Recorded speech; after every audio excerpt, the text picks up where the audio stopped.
సహీ బుఖారీ పుస్తకం విశ్వాసం ఈమాన్ గురించి వివరణ.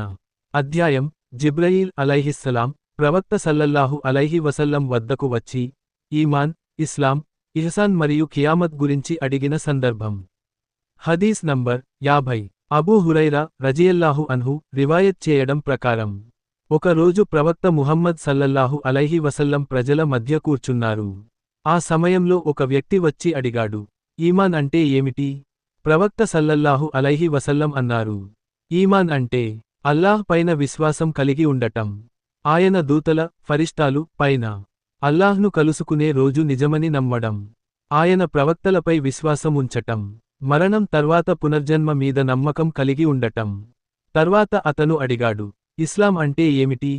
ప్రవక్త సల్లల్లాహు అలైహి వసల్లం అన్నారు, ఇస్లాం అంటే ఖచ్చితంగా అల్లాహ్నే ఇబాదత్ చేయటం, ఆయనతో ఎవ్వరినీ భాగస్వామిగా పెట్టకూడదు, నమాజ్ను స్థిరంగా కట్టుబడటం, జకాత్ను ఇవ్వడం, మరియు రమజాన్ రోజాలు పరిపూర్ణంగా పాటించడం.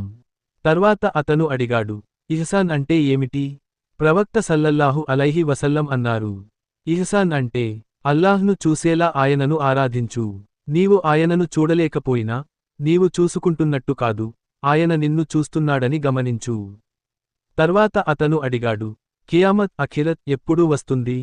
ప్రవక్త సల్లల్లాహు అలైహి వసల్లం అన్నారు, ఇది అడిగినవాడు దీని గురించి చెప్పే వాడికి కన్నా ఎక్కువగా ఏమీ తెలియదు. అయితే దానికి కొన్ని సంకేతాలు నేను చెబుతాను. ఒక బానిస తన యజమానిని కనగలగడం, నల్లటి ఒంటెలు మేసే ఊరగాళ్లు, గ్రామస్థులు మంచి ఇళ్ల నిర్మాణంలో పరస్పరం పోటీ పడడం. అయితే ఖియామత్ ఎప్పుడో తెలుసుకోవడం అల్లాహ్కి తప్ప ఎవరికీ సాధ్యం కాదు.